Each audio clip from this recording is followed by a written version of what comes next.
But you wasting your time. I'm the one in control. Ooh, can't let you take over my mind. Can't let you take over my mind. And I got too much shit to say. រូបខ្ញុំធ្វើមិន lost my way ជីវិតវាមិនស្រួលដូចគិតតែមិនចោលឆ្លាំងតាមបឹងទន្លេដល់ថ្ងៃនេះវាមិនសូវមានមិត្ត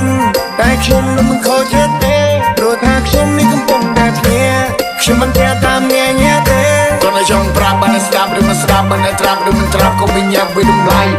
លាខ្លាំងនេះមកក្តាប់នោះមកក្តាប់ឲ្យចំណាប់នេះទៅណាស់មិនកន្លប់វាសំដី What is so ផ្លាប់នេះមកខ្វាប់នេះមកខ្វាប់ដូចសម្លាប់ពួកអាយ៉ាប់ឲ្យវាឆាប់យកវិន័យគៀបនេះទៅចាប់នេះទៅចាប់នេះទៅចាប់នេះក៏បាប់នោះក៏តាមឲ្យវាស្រត់ទៅសាក់អ្វីឆៃគ្រប់ផ្លេងគេជាពៀជួនវន់នឹងកពួនជើងដីស្មាតទេរែងជាតិពណ៌ក្នុងខ្លួនផ្ទួនបាច់ការភ្លើងថ្មីខុសពីអ្នកផ្សេងលេងផ្លូវទៅតាមផ្លេងក្រែងខ្ពស់លឺងើមានគេសួរខ្ញុំថាមកពីណាខ្ញុំថាមកពីខ្មែរណា Bring on the plug អរកាន់តែខ្ពស់វាយើងកាន់តែធំចង់សាប់ពួកប្រពឹងរំរំស្រួលយើងគួរតែបេះដូងយើងធំបើដល់ទៅដល់ទៅបាននឹង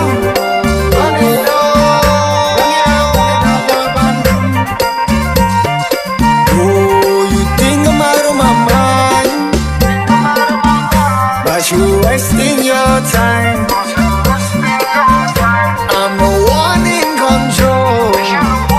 Ooh, can't let you take over my mind. Can't let you take over my mind. And I got too much shit to say. រូបខ្ញុំធ្វើមិន lost my way ជីវិតវាមិនស្រួលដូចកាត់តែមិនចោលឆ្លាំងតាមបឹងទន្លេដល់ថ្ងៃនេះវាមិនសូវមានមិត្តតែខ្ញុំនឹងមិនខូចចិត្តទេព្រោះថាខ្ញុំនេះកំពុងតែភ្ញាក់ខ្ញុំមិនតែតាមអ្នកញ៉ែទេអត់មានន័យមកតាក់ខ្ញុំមកចោលជំពាក់បើអ្នកញ៉ែចិញ្ចាំស្នាក់មើលខ្ញុំមិនជាក់ស្មោកមួយនឹងហើមយកឲ្យអ្នកមកពាក់អត់ចាំបាច់ដណ្ដើមខ្ញុំមកធ្វើឲ្យអ្នកវែនៅរ៉ាប់សម័យថ្មីមានចិត្តធំដូចជាយាកាន់ម៉ៃឡើង stage ដូចគូមេយករន្ទះដើរតាមភ្លេងឯក៏ដើរតាមព្រះអត់ចង់មួយវិញនាំតែមានចិត្តមានអ្នក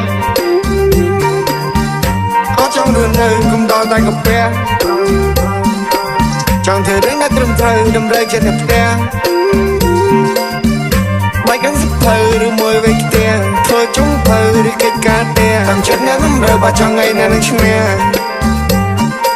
Oh you think I'm out of my mind But you wasting your time. I'm the one in control. Ooh, can't let you take over my mind. Can't let you take over my mind. And I got too much shit to